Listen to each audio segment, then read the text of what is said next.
Bismillahirrahmanirrahim. Suratul Fil. Bu surenin tertibi Kur'an-ı Kerim'deki 105. sure. Cami 5 ayet. Bugün bu surenin okuşunu davamlaştırmamız. Euzu billahi mineşşeytanirracim. Bismillahirrahmanirrahim. Alam tara keyfe fe'ale rabbuke bi ashabil fil. Alam tara keyfe tara bedgara tafxim yani çoğun okulduğun qilin okulduğun harf tara deb o'qiymiz.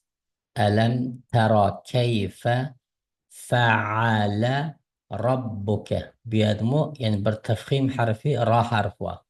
Ra deb o'qiymiz. Rabbuka bi ashabil ha ألف صغيرة يعني كتك ألف با بني بأصحاب الفيل بيادك فيل تجنمو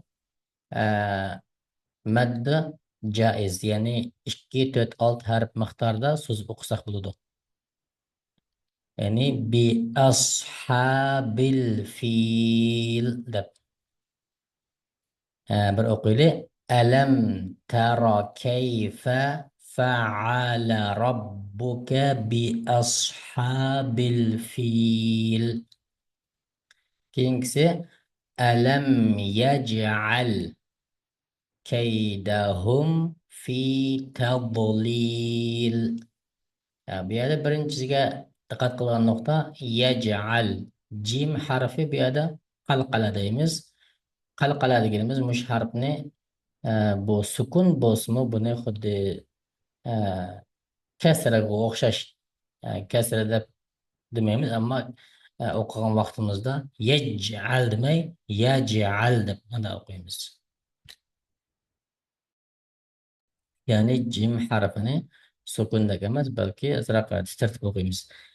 Alam yaj'al yaj deb mana kaydahum ألم يجعل كيدهم في تضليل تضليل بيدك مو أخشاشلم مد جائز إكي توت ألت حرف مختار سوزمز قيد قيله ألم يجعل كيدهم في تضليل كينك آيات وأرسل وأرسل عليهم طيرا أبابيل يعني وأرسل را تفخيم عليهم طيرا طا بيلك چون تا okulduk طا da and then أقدكسي يا harfi bunu yumuşak tavuş deyimiz طي da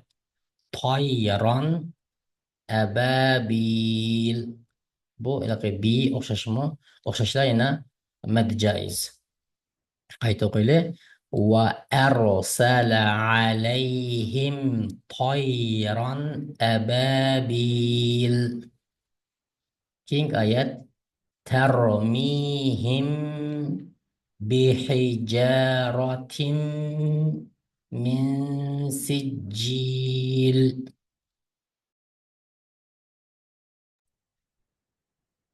بيدك ترميهم را تر ومتفخيم يعني قلب نقول عن حرف تر ده بقيمس ميهم ترميهم ديك ميم إخفاء مع الغنة يعني إخفاء بقيم ميم نص تخطب ترميهم ده تخطب ميم نص ده إشكار مقدار ده أنكن بحجارة تفخيم يعني ره تقيمز بحجارة أصل بيا تن أصل بني نون ساكن دايمز تن تنوين لك نون ساكن بو هذا نون ساكن لكن ميم كيغان وقت ده بن إدغام قيمز بحجارة دياني بحجارة ده ميم أقيمز يعني بحجارة قلنا قدين من ديانمو من دب إخفاء قيمز من سجيل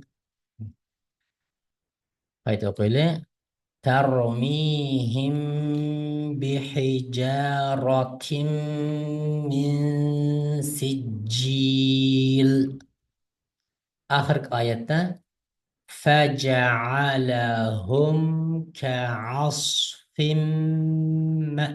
مأكول فجعلهم بيدا بشقى تجد قاعدة نميو كعصف كعصف ديجنة بيدا ميم كالي üçün بومو كسرتين يعني دوزر بو آخر نون آخر شدو يعني كعصف deb sakinlik nunla aqlashidi.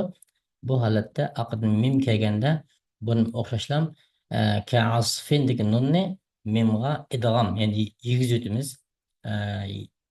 Ikkisini birlashtiramiz. Ka'asfinni ka'asfim deb o'qiymiz. Mim holatda, ya'ni ka'asfim ma'kul deb. يعني آخر آية مقايت أقول فجعلهم كعصف مأكول. نقطات بتن سورة بالأقول بسم الله الرحمن الرحيم. ألم تر كيف فعل ربك بأصحاب الفيل؟ ألم يجعل كيدهم في تضليل وأرسل عليهم طيرا أبابيل ترميهم بحجارة من سجيل فجعلهم كعصف مأكول. صدق الله العظيم.